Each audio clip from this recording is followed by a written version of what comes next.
super simple. We had our moving averages crossover up here. I knew volume was going to kick in and we were looking for a sell. I did get stomped out on an early entry, so I lost 20 pips, and then I re-entered off from this trend line break, super simple, and caught 100 pip 1 to 5. So overall for the day, I caught 1 to 4R. Yeah, I suppose you only got to win 1 out of 5 to be break even at least. So if you're getting more than that, I mean, what is your win rate on this? On GJ and GU, my lifetime win rate, and it's in my Notion on my Telegram, every trade, you can scroll back and look, is about 69 to 70%. So, okay, which is kind of very, well, in fact, that's very high for that kind of risk to reward. That's a 1 to 2 minimum, and a 1 to 3 is, I think it's a 58.5. Okay, folks, here we are on Trading Up. We've got AJ in the house, aka CowboyFX. He's a trader over there in LA. Welcome to the show, Cowboy. AJ, should I say? Cowboy. Welcome to the show, AJ. Hey, look, thanks for coming on. What we're going to do, folks, is we're going to not just get some massive insights from him later on in the show, but we're actually going to see one or two of the trades that he's taken recently, just to see what kind of trading style he's got. And I know this guy's been trading since 2018. To start off, why don't you give us a little quick potted history as to your trading journey and career to date? So I started in 2018. I was pretty unprofitable. You know, I got to a point where I was break even, and I kind of stepped away because I wasn't passing prop firm challenges. I wasn't consistently profitable. Sometimes I'd be break even. A lot of the time, though, to be honest with you, I wasn't profitable. I took a step back. I finished my computer science and mathematics degree from UC Santa Cruz. I came back, and my brother, as you know, CowboyFX, is kind of on top of the game right now, and he put me back onto the strategies and methods on how to trade, and basically put me on, as mentored me and taught me everything I know about it. And I know that you are doing very well with the trading you're doing at the moment. I've had a number of traders actually who've been on the show reach out and say, look, you got to get this guy on. He's doing really well. Some of the results are phenomenal. So why don't we start off by having a look at maybe a couple of recent trades that you've taken. I know you said you took one last night, just as a random trade. Let's have a look at that one first, and then we can dive in and maybe have a look at a couple of others. Yeah. Now, if you're loving the show and thinking, where can I go and trade? Why don't you check out my prop firm sponsor, Blue Guardian. Now, these guys have been around for ages. They've been sponsoring Trading Up for over a year. And some of the key features that make them so good is that they've got realistic profit targets for their challenge phases. It's only 8 or 4%. They also have a scaling plan up to $2 million, and they do profit splits of 85%, which is really high for this industry. They also have quick and reliable payouts and a robust reserve that make sure those payouts are as seamless and smooth as possible. Now, if you're looking to join, go and check them out. But first, grab my coupon code TradingNut, all one word. You're going to save yourself 25% off at checkout. There's a link in the description. Go and click that now. Right, let's get back on with the show. So this was on Monday, not last night. I usually trade the New York session open. So anywhere from about 6:30-ish in the morning to about 7:30 in the morning. I don't like trading after. Usually volume doesn't kick in after from what I've seen, although some cases it does. But it's super simple. We had our moving averages crossover up here. I knew volume was going to kick in and we were looking for a sell. I did get stomped out on an early entry, so I lost 20 pips, and then I re-entered off from this trend line break, super simple, and caught 100 pip 1 to 5. So overall for the day, I caught 1 to 4R. Lost 20 pips that morning. And I know people are going to ask, what are the moving averages you're running there? So a 13 close and a 50. And is this your only entry criteria, like a trend line break, moving average kind of in alignment? Somewhat, but there is patterns I look for as well. So I go over a lot of the patterns in my Telegram and my YouTube. I'll break them down for free. I don't charge anything. You can go check those out. But different patterns, different entries I look for. But most of the time I am looking for breakouts and volume. Okay. And so what would you consider volume like in terms of, I mean, have you got futures sort of in the background there giving you volume, or is it some other thing? So around New York session open, if you're trading indices or Forex, a lot of volume will kick into a pair either direction. And that's the majority of the time, 80 to 90% of the time. Like if you trade a pair such as US 30, it's going to pick a direction and go with it. So I'm trading based upon knowing that New York Open is going to bring in volume.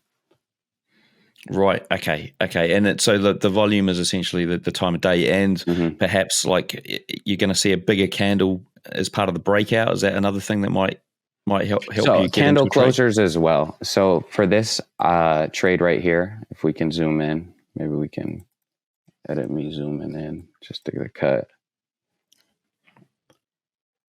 As this candle pushed past our trend line, I waited for the next candle to open up and push past the previous candle's low, and I hopped in immediately. So I look for candle closures such as that and other ones. I go over them in my videos, as I said before.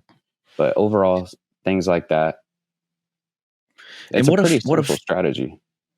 Yeah, it is very simple. I mean, what if, and I'm just going to throw some scenarios here, like what if that candle closes so close to the bottom, would you wait for the next candle to break that low? Or even if it doesn't even have a wick at the bottom, would you just get in at that point? Or you mean if this candle broke and just kept pushing?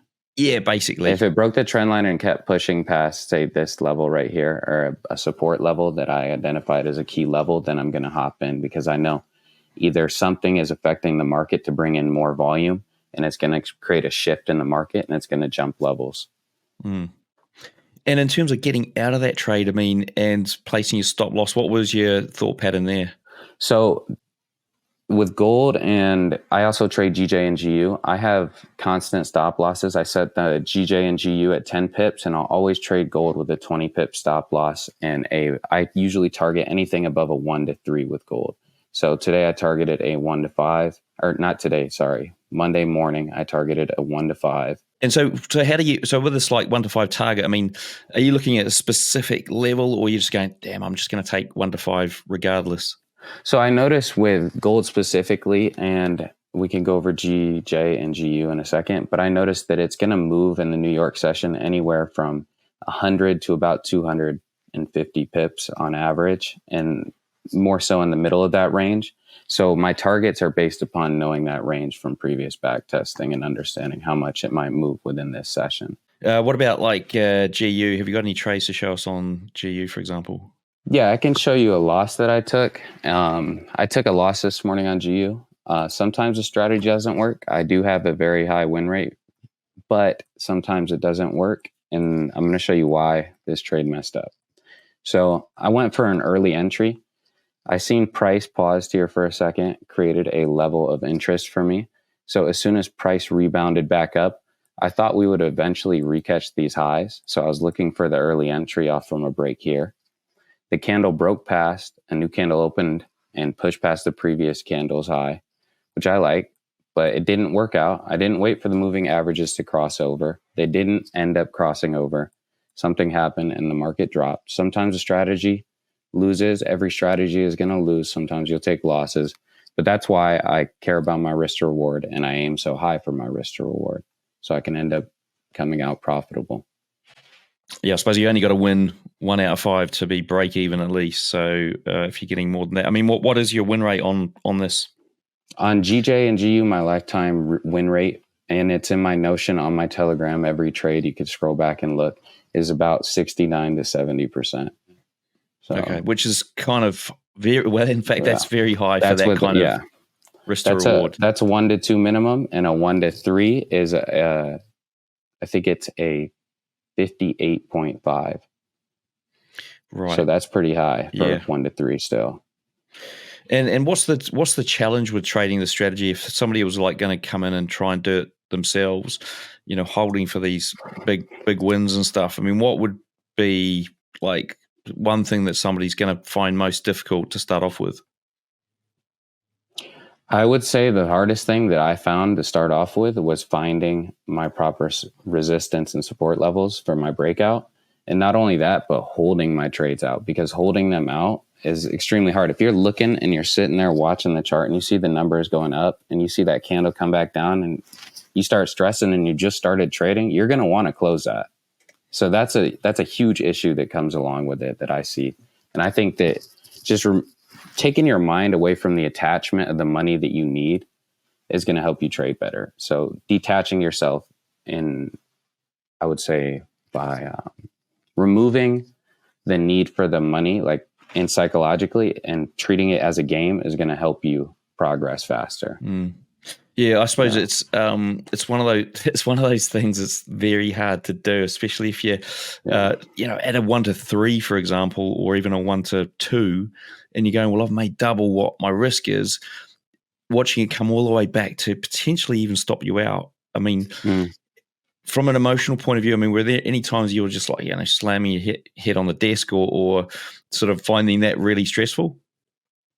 Very stressful, because in the beginning, you're not going to be profitable. If you start trading, just expect your first 3 months, you're picking up the ropes. Maybe the first few years, if you learn, like it depends on how long you take to learn. Just you as an individual is going to take different times, right? But you're going to be losing a lot, and there's going to be a lot of frustration coming along with that. You didn't learn math right off the bat, right? Somebody had to teach you math, then you had to go home and practice that math. And then you could go and take a test, and then you get better and better and better, and you go more advanced into it, right? So there's different patterns that you can see in trading too. It just gets more advanced. Different entries, different time frames, different confluences, different things you can see in the market. It all compounds. It's like a leading course, and the better you get, the longer you're in it. And how much do you think sort of do you attribute to intuition versus like just learning the mechanical way of doing it? Man, that's a hard question. I suppose the question I've got is really, when you're looking to find an entry setup, are you going, well, intuitively I'm going to take this trade versus it's met all my rules?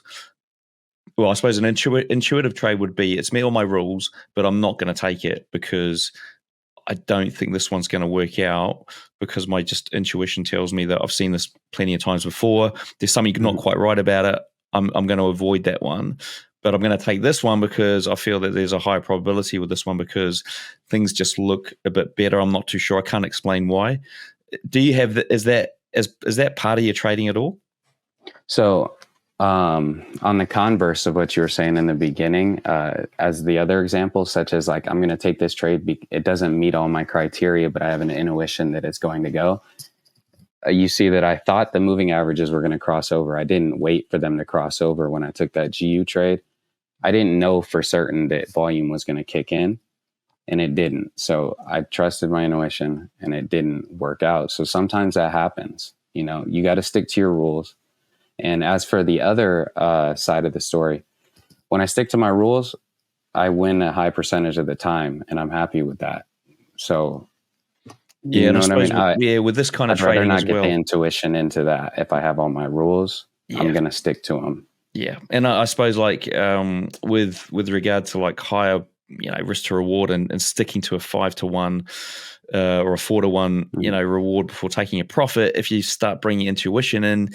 Yeah, there's a even high 3 chance, to 1. Yeah, exactly. And there's a high chance that you're going to try and get out of that trade earlier because you're going, well, I'm looking at the price now and it's looking like it's going to turn. I'm going to get out of that trade because, my intuition's telling me that. And then all of a sudden you just, I suppose, disintegrating your overall edge in the market, which can be seen and you as, close it and then it ends up flying, right? Yeah. And I asked this question because it's something that I have just sort of tried. I've tested out myself, and I've got a video going live this week. And I tested out an intuitive approach versus a strategic, here are the rules I've got to meet approach versus an algo. And actually the intuitive approach destroyed everything. Really? Really. But it was, it wasn't purely intuitive. I wasn't just going, I'm going to buy, I'm going to sell. I was basing off all the knowledge that I've got, but then I was going to say, things that I wouldn't normally take, but I kind of see it. And I know that I've got a feeling that this is where it's going to go. I would take that trade. Sorry, I wouldn't take that trade, but now I'm going, okay, I'm testing it out. So I'll take the trade anyway. Let's dive into a few questions here that are going to help the listener or the viewer of this improve their own trading. And so, can you remember back to when you first became profitable? What were some of the things that really just changed for you to get you over that hurdle? where, you stop being a break even or a losing trader to getting your first run of profit? Time, right? So time makes everybody a master in everything. I'm not saying I'm a master at trading. I don't think, I mean, that nobody really masters it, right? It's not something you can master. But beyond that, time and consistency, showing up to every market, showing up to every session that I'm supposed to trade, that I feel like follows my rules and that I have planned out to my trading strategy, and putting in that time and seeing the patterns and starting to recognize. So I think it's just a time battle for people. It's putting in that time and seeing, because when you did your intuition study, that time that you put on the charts, you've seen those patterns. That's why you were taking them, right? So it starts to naturally flow with you. You're, okay, the market shifted here. I've seen this, 100 times before, because you showed up to the market thousands of times, right? And you've seen that, or you've back tested enough sessions to where thousands of sessions, right? Or 1,000 sessions or something crazy. You're like, I've seen that before. So yeah, it is true. I mean, and can you give? I mean, you might not know the answer to this, but I mean, what do you think's the reason that people possibly don't do the time? Man, I just don't want to be rude or nothing, but today's day and age, everybody's kind of a little soft. They don't want to stay disciplined. They don't want to get up. They don't want to push themselves to the absolute limit. They just want to stay at home. They want to be comfortable. You can't be comfortable. If you want to go anywhere in life, you can't be comfortable. It's just, it's a fact. You got to get up and be disciplined. I just think it's the changing of times and the era in the society, like creating people to not want to go that extra mile. It is so true. They might get canceled for that one. No, you won't. Look, I mean, I think it is. I think it is true. Like, I mean, I have a cold shower every morning. Even this morning, I was like, do you know what? I'm at the point now, and I've been doing it for years. All right, I'm at the point now. Whereas if I didn't have one, I would feel that I couldn't start the day properly. It's almost like it's gone the other way. It's gone from like something I hate to something I have to do because I need to feel that being uncomfortable. Shock. Yeah, that shock, that, it's uncomfortable, it's horrible, to then go, right, now I've got that out of my system, I can just you pretty much enjoy the rest of the day. Yeah. So it's a good answer. Now, what about like when you sort of started to get that rhythm and, even where you are now and like thinking about potentially taking things to the next level or improving your trading? I mean, are you doing anything to go, I still want to make this, I still want to get better at trading. I still want to find out more, or have you just decided, look, I'm kind of happy with where I'm at. I don't need to change anything. This is the happy spot for me. No, definitely. There's always times to improve, right? So if I take a loss and I see, price went the other way, or I misjudged my entry, or I misjudged the market, and I see that it hit my stop loss and it went the other way, or it hit my stop loss and continued to just consolidate, I'm going to look at all the time frames, and I'm going to look what maybe I didn't see. If I saw that maybe this was a different key level that it was consolidating at, that I needed it to break past, and I took a break at a lower level, I just learning different concepts and learning different key areas is really, really it.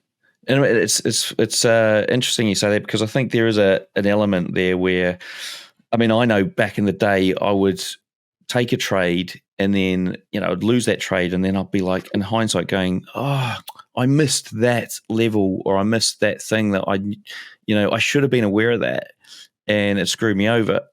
Now I am aware of it because it's happened so many times that I can, I know, well, it's going to hit that level. Why would I trade into that level? It makes no sense. But it is that sort of continuing to learn that, these are the things that are screwing you up. Now, what about like if you had to advise an aspiring trader on getting to the point where you are, what would be your sort of step-by-step approach? Step-by-step approach. The number one thing in this step-by-step approach I'm going to give you is to show up to every market open. That I said it already before. But number one thing, show up to every market open. Every trade you take, place it in Notion, right? Take a screenshot of it, place it in the Notion. You don't need the disk storage on your desktop. It's on the cloud. It doesn't take that much, it's not that much effort to track everything. maybe an extra 5 minutes. When you get those two things, you can go and back test. You can see what went wrong. And with that, I mean, you basically have your own textbook, right? You read the textbook in the math class, the physics class to learn everything. You just created your own textbook. You just created a data log to go back and analyze. So you can learn off from that. I guess it takes a step above just saying, hey, this guy online said to do this and that, and I'm going to make money. Okay. No, it's not like that. You got to put in the extra time and actually understand what's going on. Mm. Yeah, you got to kind of make it your own. And I mean, that Notion thing is a great little tool. If anyone's looking to do it, I think you can find some templates on there that are already kind of half done for you and just adapt it to whatever you need it to do. Do you take a screenshot every time and put it in there as well to go and reference? Mm-hmm. Yeah. And how do you do that? What way do you take your screenshot? So TradingView takes screenshots. You can create a link with TradingView and put it in there. Yep.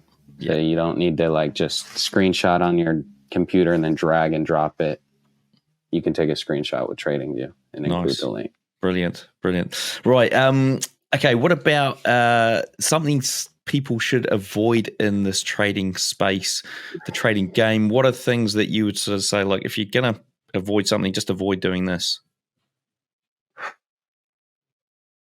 Starting off with your real money.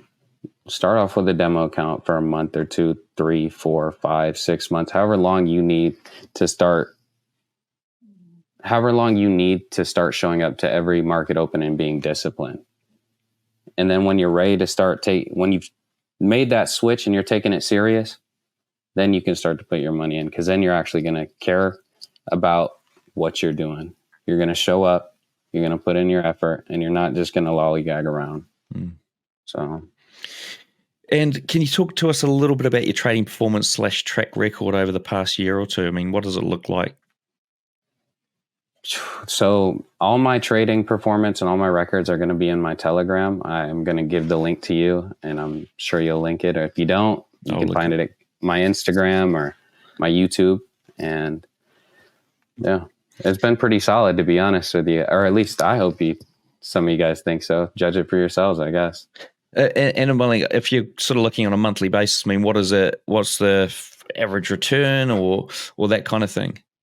So in total, combining all the pairs that I trade, which is going to be gold, GJ, and GU, I'll average anywhere from a 7 to 22% gain, risking 1% and pulling out at 1 to 3 or more.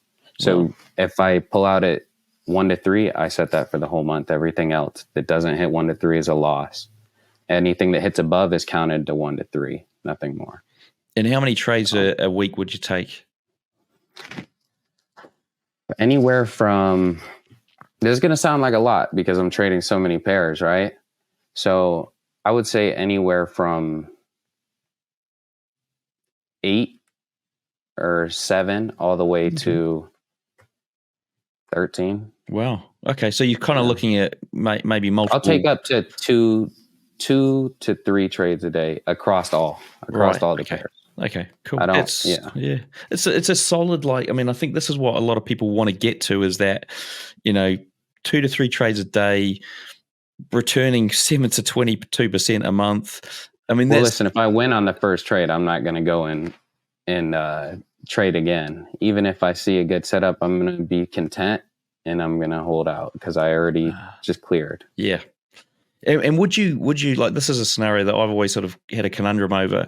Would you enter another setup if you're in a trade already that's possibly, let's call it 1-to-1, or maybe even in a bit of drawdown? Would you enter another setup on another market if it occurred? Yes.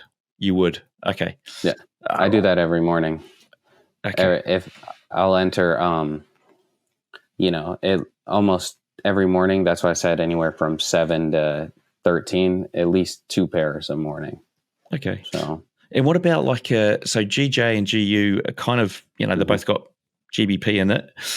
Sometimes they might move a little bit similar. I mean, usually they don't, but I mean, sometimes you might get some similar movements, especially around news and that kind of thing. I mean, do you have a rule or anything in place to stop a correlated entry? No, I will If honestly, they do like to move the same in this New York session with the boom. Like I'll notice they like to go the same direction a lot of the time. And I'll notice a lot of the same patterns, like the same setup in the morning. It'll look like right before the session opens. And so that's why I combine both of those into one room, and then I do my gold in another. That way, if there's not a setup on GJ, I'm looking at GU. But since they're so similar, sometimes just in that session, I've noticed they're similar. I haven't looked at other sessions. I know you trade Asia session, and I haven't looked at Asia session once, to be honest with you. What about like if you had to break up a week? Somebody's got 10 hours. They're a struggling trader. They're at the point now they've got a bit of market knowledge. They're looking to get profitable. They've got 10 hours to contribute to trading. How would you break that 10 hours up? 6 hours. We will say 6 to 7 hours is showing up to the New York session every morning. Every morning, show up to the New York session. If you're trading the same strategy I am, or the session that you trade, show up to and trade that session for when the volume kicks. Or for me, I'm saying I trade about an hour and a half a day, sometimes 30 minutes, depending on how the market's moving. So personally, anywhere from 6 to 7 hours of showing up to the market. And then the rest of that time, I would take back testing the Notion logs. Because when you take a trade and you're sitting in that market that hour, you can still make that Notion transfer. That doesn't add any other time to that. Oh.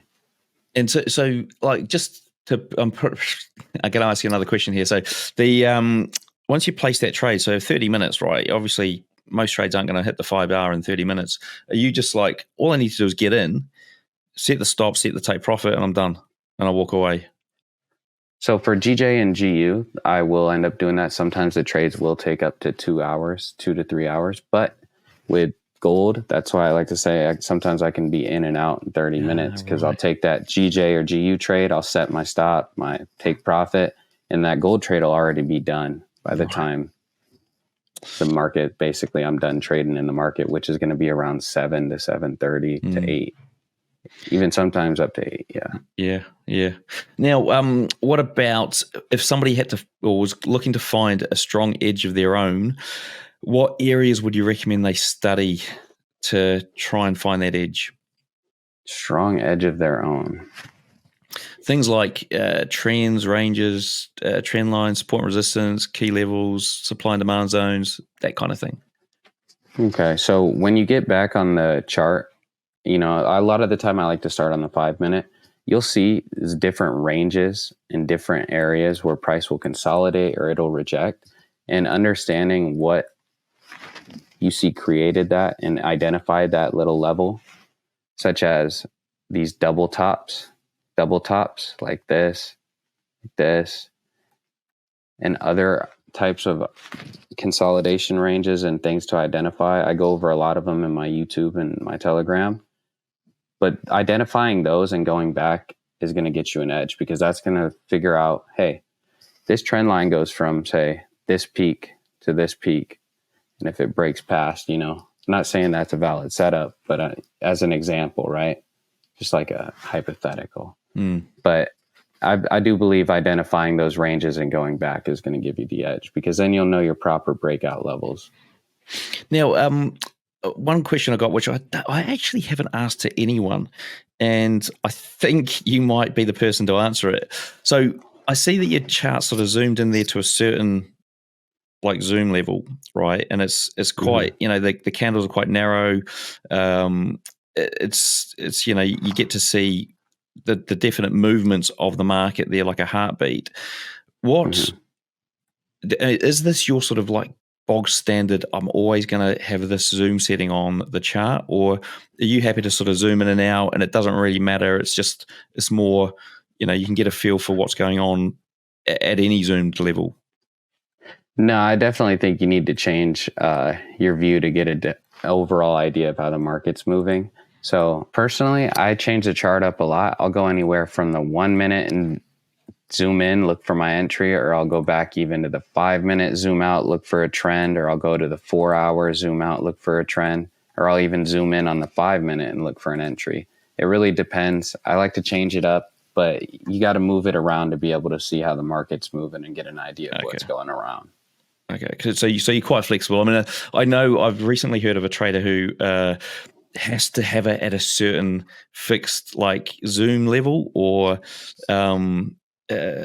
it's not necessarily a zoom level, but just the way that price looks on the chart is done a certain way. I mean, when I look at it, for example, I'll tend to zoom in more than I would zoom out. Zooming out doesn't really help me because I'm wanting to see every single candle, whereas zooming in gives me a better view of what actually happened on that candle. Did it, close outside of this range, or what did the wick do? This sort of thing. Hey folks, what a view behind me. I'm at Black Bull Markets headquarters here in Auckland, New Zealand. Speaking of views, you can get TradingView paid plans for free at Black Bull Markets, saving you up to $600 a year. That's right, get either the Essential, Plus or Premium plans absolutely free, and all you need to do is trade from one lot a month at Black Bull Markets. And you can also get a 100% deposit bonus for your first deposit up to $1,000. All you need to do is click the Trading Nut link in the description below. So, interesting stuff. Now, AJ, look, it's been fantastic having you on. I mean, what's the best way for folks to go and connect with you and find out more? Hey, so my Instagram is CowboyFX. So is my YouTube. I got my Telegram with all the stuff we discussed earlier. That's in my Instagram, and I'm going to send the link to you. Check it out. Not much else to say, I guess. Sorry. Brilliant. No, that's all good, mate. Look, it's been a fantastic little interview here. Folks, if you do want to find out how he's been getting on, go and check out the Telegram link. Well, what we'll do is we'll hook up his show in the show notes page, so you can go and check that out, as well as all his other links. And until next time, we'll see you in the markets.